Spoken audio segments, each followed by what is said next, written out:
BNR gold and diamonds తరుగు తక్కువ బంగారం ఎక్కువ. ఇప్పుడు మన వైజాగ్ లో జూలై 24న grand opening. Hi, welcome to I dream. Cine roundup కార్యక్రమానికి స్వాగతం.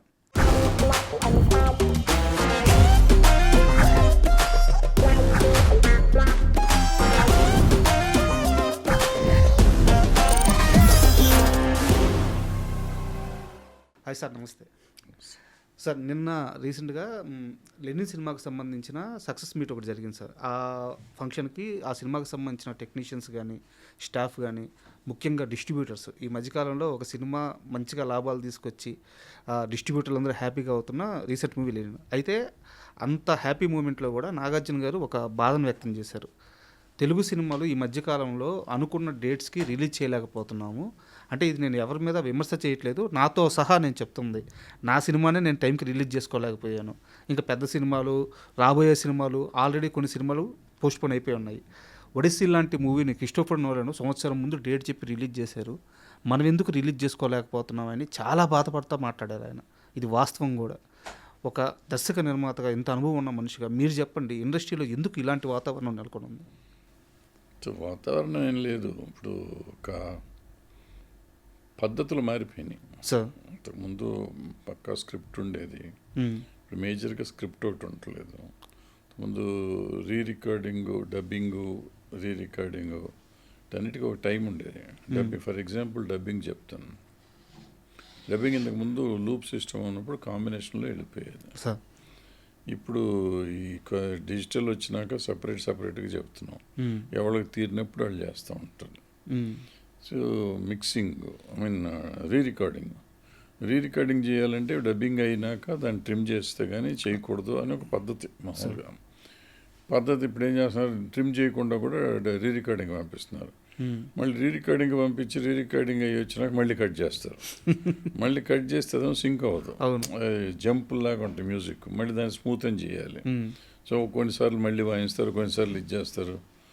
సో మనము సినిమా మొదలెట్టిన రోజునే నాగార్జున గారు చెప్పినట్టు డేట్ అనుకుంటే, డేట్ అనుకున్న రోజుకి మనం ఇట్లా లెక్కలు వేసుకోవాలి. షెడ్యూల్స్, ఇంతకుముందు షూటింగ్ షెడ్యూల్ అంటే షెడ్యూల్ పర్ఫెక్ట్గా చేసేవాళ్ళం. ఇప్పుడు ఏదో సినిమాకి 300 రోజులు షూటింగ్ చేశారు, 80 రోజులు షూటింగ్ క్యాన్సిల్ అయింది. దాంట్లో 300 రోజులు 80 రోజులు షూటింగ్ చేయాలంటే 220 రోజులు చేశారు. సో ఈ టైప్ ఆఫ్ ఉండకూడదు. మనం షెడ్యూల్ వేసుకున్నంటే ఆ షెడ్యూల్లో షూటింగ్ పార్ట్ అయిపోవాలి. దాన్ని డబ్బింగ్ పార్ట్ వేసుకుంటే డబ్బింగ్ పార్ట్ అయిపోవాలి. డబ్బింగ్ చేసినాక రీ రికార్డింగ్కి వెళ్తే రీ రికార్డింగ్, ఎడిటింగ్ చేయాలి ముందు. ఎడిటింగ్ అయినాక డబ్బింగ్ రావాలి, డబ్బింగ్ అయినాక రీ రికార్డింగ్కి రావాలి. రీ రికార్డింగ్ ఇంతకు ముందులాగా లేదు. ఇంతకుముందు మేము వెళ్ళి కూర్చునేవాళ్ళం, డైరెక్టర్లు కూర్చొని చేయించుకునేవారు. ఇప్పుడు మనకి వెళ్ళి కూర్చుంటానికి అక్కడ ఏం లేదు, ఏముంటుందో తెలియదు, వాళ్ళు ఏం చేస్తారో తెలియదు. అన్నీ చేసి మర్నాడు ఎప్పుడో మనకు పంపిస్తారు రీలు, అది చూసుకుని మనం చెప్పాలి. మళ్ళీ కరెక్షన్స్ ఉంటే చేయాలి. అక్కడ ఏంటంటే స్పాట్లో ఆర్కెస్ట్రా అంతా ఉండేది, స్పాట్లో చేసేవారు, మార్చేవాళ్ళం. ఇప్పుడు స్పాట్లో ఆర్కెస్ట్రా ఉండదు, వాళ్ళు ఎప్పుడెప్పుడో చేస్తారు. ఇప్పుడు అన్నీ అయిపోయినాక దీన్ని ఫ్లూట్ యాడ్ చేయాలి సార్ అంటాడు సగం మనకు పంపించినా కూడా. లేదా తబలా యాడ్ చేయాలి సార్, లేదా సితార్ యాడ్ చేయాలి సార్, లేదా ఇంకోటి ఏదో యాడ్ చేయాలి సార్ అంటాం. సో ఇట్లా కాకుండా దానికి ఒక పర్ఫెక్ట్ షెడ్యూల్ వేసుకుని షెడ్యూల్ ప్రకారం చేయగలిగితే 15 రోజులు అనేది వాళ్ళ మినిమం రీ రికార్డింగ్కి కావాలా, మిక్సింగ్కి మినిమం 10-15 రోజులు కావాలా, డిఐ 15 రోజులు అనేది మినిమం డిఐకి. సో ఈ అన్నిటికీ మనం టైం కావాలి. ఇంతకుముందు వీటన్నిటికీ అక్కర్లేదు ఇంత టైము. సో వీటన్నిటికీ టైం వేసుకుని ఇప్పుడు 3 నెలలు ప్రొడక్షన్ అనుకుందాం కొంచెంసేపు. షూటింగ్ పార్ట్ 90 డేస్, 3 నెలలు, ఇంకో 90 డేస్ 120 డేస్ నీకు పోస్ట్ ప్రొడక్షన్ అవుతుంది. ఇప్పుడు దాన్ని ప్లాన్ చేసుకుని అక్కడి నుంచి నువ్వు రిలీజ్ డేట్ పెట్టుకోవాలి. ఇప్పుడు రిలీజ్ డేట్కి ప్రాబ్లం ఏంటంటే ఇక్కడ ఉన్న సినిమాలు, పెద్ద సినిమాల్లో పర్టికులర్గా ఓటీటీ వాళ్ళు కొంటున్నారు. ఓటీటీ వాళ్ళు రిలీజ్కి వాళ్ళ రిలీజ్ షెడ్యూల్ చేసుకోవాలి. వాళ్ళు మంత్కో సినిమా ఏదో రిలీజ్ పెట్టుకుంటారు. సో వాళ్ళ రిలీజ్ డేట్కి 4 వీక్స్ గ్యాప్ కావాలి, 4 వీక్స్ 6 వీక్స్ గ్యాప్ కావాలి. ఆ 6 వీక్స్ షెడ్యూల్ చేసి వీళ్ళకి ముందు డేట్ ఇస్తారు. ఆ డేట్కి వీళ్ళు చేయగలమా చేయలేమా, పరిగెత్తడం అయిపోతుంది. పరిగెత్తక్కర్లేదు. ఒక్కోసారి పరిగెత్తాల్సి వస్తుంది, ఒక్కోసారి మెల్లిగా చేయాల్సి వస్తుంది, టైంని బట్టి. ఫర్ ఎగ్జాంపుల్ నేను జనవరిలో చేశాను అనుకుందాం, సినిమా స్టార్ట్ చేశాను. నాకు నవంబర్లో వాళ్ళు రిలీజ్ చేసుకుంటా ఉన్నారు, అంటే సెప్టెంబర్లో అక్టోబర్లో నేను సినిమా రిలీజ్ చేసుకోవచ్చు. ఇప్పుడు 3 నెలలే సినిమా తీద్దాం అనుకున్నా, 10 నెలలు ఆగాలి. సో నేను మెల్లిగా ఆడతా పాడతా చేసేసరికి సెప్టెంబర్కి వచ్చేసరికి స్పీడ్ పెరుగుతుంది. స్పీడ్ పెరిగితే అక్టోబర్కి అందకపోతుంది. అయితే ఇక్కడ నాకు చిన్న డౌట్ సార్. యాక్చువల్గా తెలుగు సినిమా బడ్జెట్లు ఇంత లేనప్పుడు, ఇంత డబ్బు లేనప్పుడు మీలాంటి మేకర్స్ చాలామంది కూడా 40 రోజుల్లో, 30 రోజుల్లో, 50 రోజుల్లో సినిమాలు కంప్లీట్ చేసేవాళ్ళు. మొత్తం everything cinema A to Z complete చేసి రిలీజ్ చేసేవాళ్ళు. ఈ రోజున తెలుగు సినిమా బడ్జెట్ 100 కోట్లు ఉంది. అంటే నేను పేరు ప్రస్తావిస్తుంది అర్థం అవడానికి మాత్రమే, ఇక్కడ తప్పుల్ని పట్టడం లేదు. ఇప్పుడు నానిగారి ప్యారడైజ్ సినిమా ఉంది, ఆ సినిమాకి బడ్జెట్ ప్రాబ్లం లేదు, స్టార్ కాస్ట్ ప్రాబ్లం లేదు. ఆగస్ట్లో సినిమా రిలీజ్ అవ్వాలి, ఆ సినిమా పోస్ట్ పోన్ అయిపోయింది. బట్ ఆగస్ట్లో ఆ సినిమా వస్తే దానికి ఉండే మార్కెట్ వేరు, ఆ రీచ్ వేరుండేది. సో ఇలా చాలా సినిమాలు రిలీజ్ డేటు చెప్పిన టైంకి రాకపోవడం వల్ల మంచి మార్కెట్ కూడా కోల్పోతున్నాయి. క్వాలిటీ తర్వాత సంగతి. ఇంత ఫెసిలిటీ ఉన్న ఈ రోజుల్లో కూడా ఎందుకు కావట్లేదు అనేది నా ప్రాబ్లం. మీరు చెప్పినట్టు షెడ్యూల్ వేసుకుంటే అది ప్లానింగే కదా. ఇప్పుడు ఒక మేనేజర్ ఉంటారు, లేదా ప్రొడక్షన్ కంట్రోలర్ ఉంటారు, అదంతా ప్లానింగే కదా.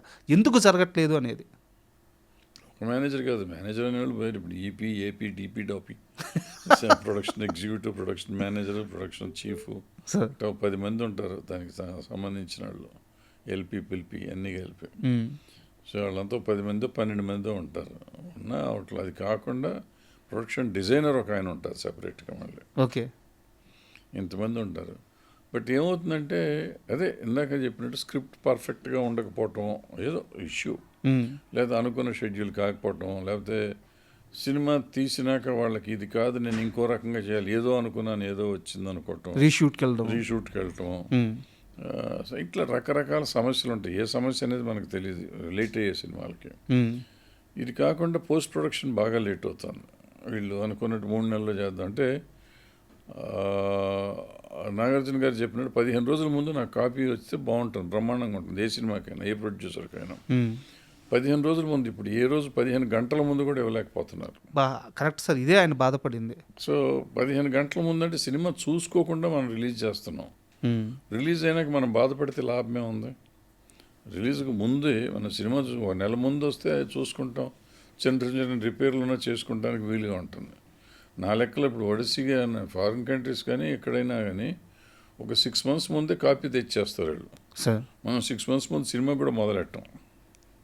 వాళ్ళు కాపీ తెచ్చినాక పబ్లిసిటీ మొదలెడతారు. పబ్లిసిటీ చేయడానికి బాగుంటుంది కూడా. మనం కాపీ తేకుండానే పబ్లిసిటీ మొదలెట్టి దానికి మ్యూజిక్ వేసి అది వేసి ఇది వేసి ట్రైలర్లు చేసి ఏదో చేస్తూ ఉంటాం. ఫుల్ కాపీ తెచ్చి పబ్లిసిటీ చేయటం అనేది మనకి అసలు ఈ మధ్యకాలంలో ఎప్పుడు జరగలేదు, జరగట్లేదు. ఈ మధ్యకాలంలో జరగట్లేదు సార్. మీరు అన్నమాటే వాళ్ళు 6 నెలల ముందే సినిమా తీసుకొచ్చి మొత్తం రెడీ చేసి పెడతారంటున్నారు. సో ఈ రోజును పోల్చుకుంటే వాళ్ళ సినిమాలకు మన సినిమా ఏం తక్కువ కాదు. ఖచ్చితంగా ఎగ్జిక్యూషన్లోనే ప్రాబ్లం వస్తుంది. నాకు తమ్మారెడ్డి స్టైల్లో సమాధానం కావాలి. ఎక్కడ సమాధానం అంటే ఎక్కడ ఈ ప్రశ్నకి సమాధానం దొరకదు, ఎక్కడ తప్పు జరుగుతుంది, ఓపెన్గా కావాలి. ఎందుకంటే ఓపెన్ ఏం లేదు, ఓపెన్ అంటే అన్నీ ఓపెనే. ఇక్కడ కంట్రోల్ అనేది ఎవరికి చేతిలో లేదు, ప్రొడ్యూసర్ చేతిలో కంట్రోల్ లేదు. మొదటి పాయింట్ అది, కంట్రోల్ ప్రొడ్యూసర్ చేతిలో లేదు. ఇప్పుడు సినిమా గతంలో ఏంటంటే అందరూ కలిసి కూర్చొని ఒక స్క్రిప్ట్ ఓకే అనుకున్నాక షూటింగ్ అయిపోయినాక ఎవరి పైన ఆడదే, ఇంకా డబ్బింగ్ అయిపోయినాక ఎవరి పైన ఆడదే, ఇంకెవరు ఇంటర్ఫిరెన్స్ ఉండదు. డైరెక్టర్ అనేవాడు ఒక్కడే పని చేస్తాడు, బాస్. దాని అతను ప్రొడ్యూసర్, వాళ్ళు సినిమా కంప్లీట్ చేస్తారు. ఇప్పుడు ప్రతివాడు ఏలు పెట్టేస్తూ ఉంటాడు, నాకు అక్కడ బాగలేదు, ఇక్కడ బాగలేదు, ఇది చేద్దాం, అది చేద్దాం. సో డైరెక్టర్ని కన్ఫ్యూజ్ చేసేస్తారు అందరూ. అన్ని క్యారెక్టర్లు దాన్ని డైరెక్టర్ అనేవాడిని కన్ఫ్యూజ్ చేస్తారు. కన్ఫ్యూజ్ చేస్తే రోజుకు ఒక ఆలోచన వస్తుంది. రోజుకు ఒక ఆలోచన వస్తే రోజుకు ఒక పద్ధతిలో తయారవుతుంది. అది కుక్క పిల్లని చేద్దామంటే కాకి పిల్ల వచ్చు, కాకి పిల్లని చేద్దామంటే కుక్క పిల్ల వచ్చు, అదే కాకి కోకిలు కూడా అవ్వచ్చు ఒక్కోసారి. కోకిలు అవుతుందని అందరూ వేలు పెడుతుంటారు. ఎందుకు మన పని మనం చేసుకుని డబ్బులు ఇచ్చారు, మనకు చెప్పింది చేసాం, వాళ్ళు అడిగింది మనం డెలివరీ ఇచ్చేసాం, మన పని మనం చూసుకుందాం అనుకోకుండా పెద్ద దాంట్లోనే వేలు పెడతారు. రిలీజ్ డేట్ దగ్గర నుంచి అన్ని నాకే కావాలంటే కష్టం కదా. అయితే ప్రొడ్యూసర్ చూసుకోవాల్సిన బాధ్యత అది. చూడు, మనకు డబ్బులు ఇచ్చారు, నేను పని చేశాను, వెళ్ళిపోయాను. డైరెక్టర్ డబ్బులు ఇచ్చారు, ఆయన పని చేస్తాడు, వెళ్ళిపోతాడు. మిగిలినవన్నీ ప్రొడ్యూసర్ చూసుకుంటాడు. అట్లా ఎవడి పని వాడు చేసుకోవటం అనేది వస్తే మీరు అడిగిన దానికి సమాధానం. ఆ సిస్టమ్ లేదు ఇప్పుడు. అయితే ఇక్కడ ఇంకో చిన్న సమస్య కూడా ఉంది సార్. ఆ, మీ కాలంలో అంటే మీరు యాక్టివ్గా సినిమాలు చేసిన సమయంలో ఆ, ఒక టెక్నీషియన్ ఈ టైంకి రావాలంటే ఆ టైంకి వచ్చి ఒక షెడ్యూల్ ఉండేది. బట్ ఇప్పుడున్న పరిస్థితుల్లో ఏంటంటే ఒక మ్యూజిక్ డైరెక్టర్ నైట్ పూటే పనిచేస్తాడు, అతను మిగతా టీంతో సంబంధం లేదు. ఇంకో టెక్నీషియను రోజు మార్చి రోజు పనిచేస్తాడు. ఇంకో టెక్నీషియను చాలా బిజీగా ఉండి ఒక షెడ్యూల్ ప్రకారం పనిచేస్తారు. డైరెక్టర్లు అందరూ, ప్రొడ్యూసర్లు అందరూ వాళ్ళకి ఆ కంఫర్ట్స్ ఇచ్చేస్తున్నారు. సో 100 కోట్ల రూపాయలు బడ్జెట్ పెట్టినప్పుడు ముఖ్యంగా హీరోలు సినిమాలో ఏ షాట్ ఉండాలి, ఏ షాట్ ఉండకూడదని నిర్ణయించేస్తున్నారు హీరోలు. సో టెక్నీషియన్స్కి కానీ స్టార్స్కి కానీ ఇంత ఫ్రీడమ్ ఇవ్వడం అనేది ఇది రిలీజ్ డేట్కి సంబంధించి మాత్రమే అడగట్లేదు సార్ నేను, సినిమాకే మైనస్ అవుతుంది కదా. అంటే మైనస్ అంటే ప్రాబ్లం ఇక్కడ ఇదేంటంటే ఆ పర్టికులర్ హీరో గారి పేరు మీదే మనం సినిమా తీసి బతుకుతున్నాం. ఏ హీరో అయినా కానీ ఏలు పెట్టాడు అంటాం. ఆయన అసలు ఆయన కాలు పెట్టకపోతే సినిమా లేదు కదా. ఆయన కాలు పెట్టినప్పుడు ఏలు పెడతానికి మనం నోరు మూసుకుని కూర్చోవాలి. అంతేనా? అంతేగా మరి. మరి ఆయన లేకపోతే సినిమా లేదు. వాళ్ళ మార్కెట్ ఏదన్నా ఉంది అంటే సినిమాకి నీ గ్లామర్ ఉందన్నా, సినిమా నీకు కంప్లీట్ అయినాక జనం వస్తారన్నా ఆయన పేరే. సో ఆయన డెఫినెట్గా ఆయన సుఖం ఆయన చూసుకుంటాడు. నేను ఇక్కడ బాగోలేదు, లేకపోతే ఇది బాగోలేదు, ఇది బాగుంది, ఇది బాగలేదు అని ఆయన జాగ్రత్త ఆయన పడుతూ ఉంటాడు. అంటే గతంలో ఈ పరిస్థితి ఉండేది అనేది లేదు. గతంలో ఈ పరిస్థితి ఉండేది. సినిమా అయిపోయేది, షూటింగ్ చేసేవారు, వాళ్ళ దారిని వాళ్ళు వెళ్ళేవారు. కాపీ అయినాక మనం పిలిచి చూపించేవాళ్ళం. బాగుంటే బాగుంది అనేవారు, లేదా లేదనేవారు, పోయి వెళ్ళిపోయేవారు, మొహమే చెప్పేసేవాళ్ళు. ఇది చాలా తీవ్రమైన సమస్యలాగా కనిపిస్తుంది సార్. ఎందుకంటే నాగార్జున అంతటి వ్యక్తి. ఇప్పుడు ప్రాబ్లం ఇంకోటి ఏంటంటే అప్పుడు ఇంక మాకేం చూస్తానికి లేదు. ఇప్పుడు మానిటర్ ఉంది, షార్ట్ అయినా కాడి నుంచి షూట్ చూస్తున్నాం. షార్ట్ అవ్వగానే ఆర్టిస్ట్ వచ్చి చూసుకుంటున్నాడు, టెక్నీషియన్ వచ్చి చూసుకుంటున్నాడు. మళ్ళీ రీ రికార్డింగ్ అయిపోయినాక ఇంకా అది బాగాలేదు, ఇది బాగాలేదు, సినిమా బాగాలేదు అంటే నువ్వు ఎట్లా అంటే నీకు ముందే తెలుసు కదా. అవును. సో మనం కామెంట్ చేసామంటే మరి వ్యాపారం వాళ్ళ పేరు మీద చేస్తున్నాం. వాళ్ళు లేకపోతే సినిమా లేదు. వాళ్ళని గురించి మనం ఎక్కువ కామెంట్ చేయడం కరెక్ట్ కాదు సార్. అయితే ఇక్కడ ఇంకో సమస్య కూడా ఉంది సార్. ఇప్పుడు మొన్న రీసెంట్గా రిలీజ్ అయిన పెద్ది సార్, పెద్ది కూడా ముందు ఒక డేట్ చెప్పారు. ఆ డేట్కి సంబంధించిన వర్క్ అంతా జరిగిపోయింది. అండ్ మీడియాకి కూడా ఆ కథకు సంబంధించిన కొన్ని వార్తలు తెలిసిపోయినాయి. ఇంకా రిలీజ్ కాబట్టి అందరూ ఆ రహస్యాన్ని కొన్ని రోజులు హోల్డ్ చేశారు. బట్ ఒక్కసారిగా డేట్ పోస్ట్పోన్ అయ్యేలేకే సినిమాలో ఉన్న ఆ మేజర్ ట్విస్ట్ ఏదైతే ఉందో, హీరోకి కాలు బోద్ది అనేది, అది బయటకు వచ్చేసింది. సినిమా చూస్తున్నంతసేపు ఆడియను కథతో కనెక్ట్ అవ్వకుండా హీరోకి కాలు ఇప్పుడు పోద్ది ఈ మూడుతో సినిమా చూశాడు. సో ఇది కూడా సినిమాలో ఉన్న కంటెంట్ కూడా రిలీజ్ అయిపోతుంది డేట్ పోస్ట్పోన్ అవ్వడం వల్ల. అంటే కంటెంట్ రిలీజ్ అయితే ఏం భయం ఎందుకు పడాలి మనం sir?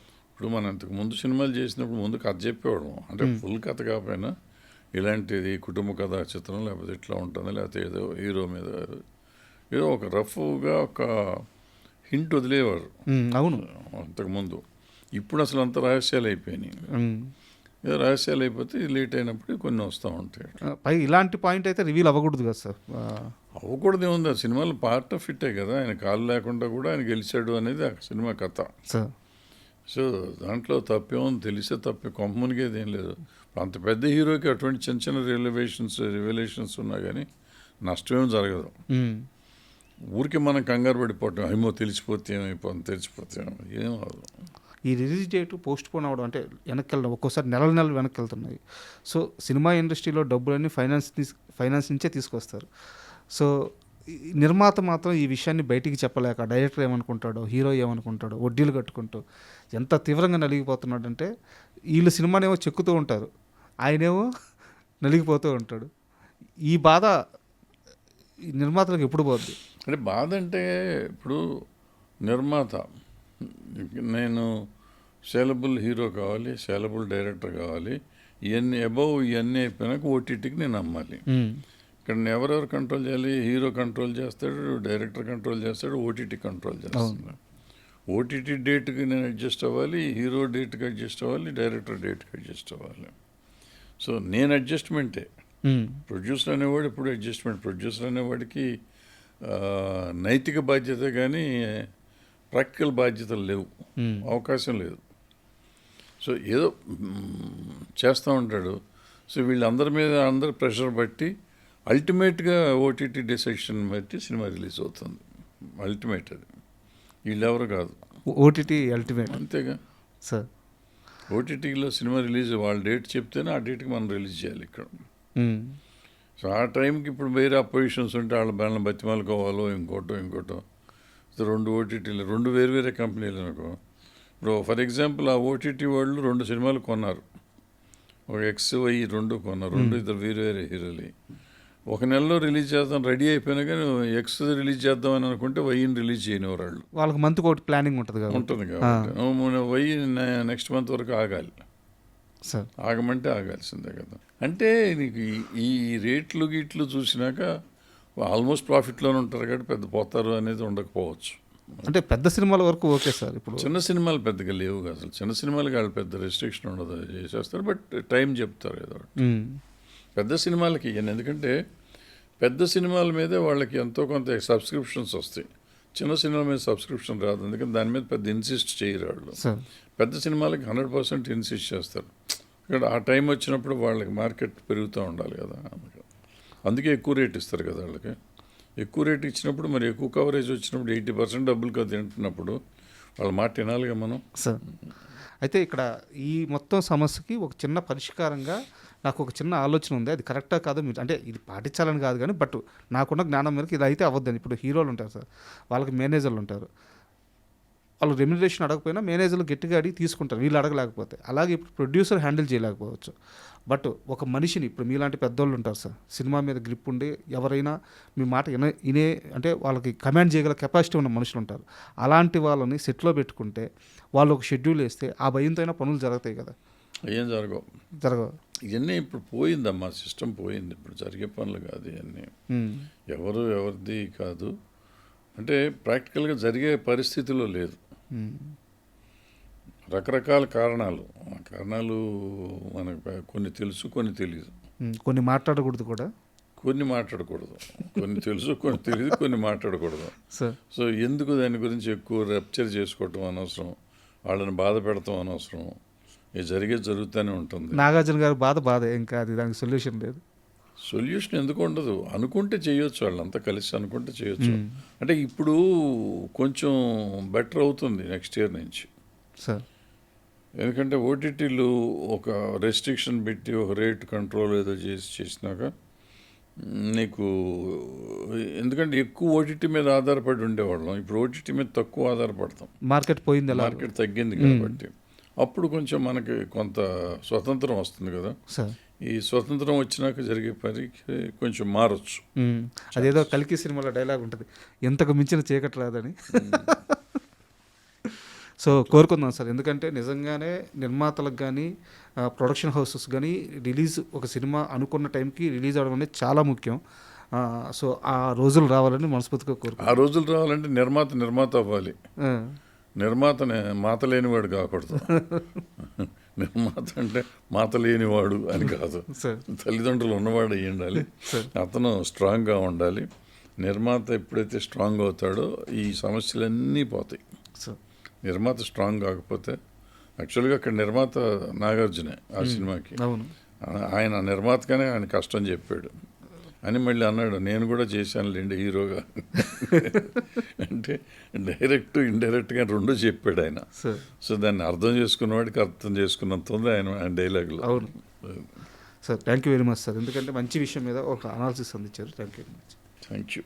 And for more videos, please subscribe to iDream channel. Subscribe to iDream Media. Please subscribe to iDream. Please subscribe to iDream. Please subscribe iDream. And please subscribe to iDream. For more videos, subscribe to iDream. please like, share and subscribe to the channel. Congratulations, iDream. Subscribe to iDream. Subscribe to iDream. So subscribe to iDream Media. iDream ki iDream team andarki huge congratulations. Please subscribe iDream Media. Please subscribe to iDream. Subscribe iDream. Please subscribe to iDream. iDream అంటే నా కళల ఛానల్ను subscribe చేసుకున్న నోరు తిరుగుతలేదు, మీరైతే గంట గుర్తు కొట్టండి. For more such videos, please subscribe to iDream. Subscribe to iDream. Please subscribe to iDream. Please subscribe iDream Media. Please do subscribe to iDream. Please subscribe to iDream Media. For best entertainment and information, please subscribe iDream. And don't forget to subscribe to iDream.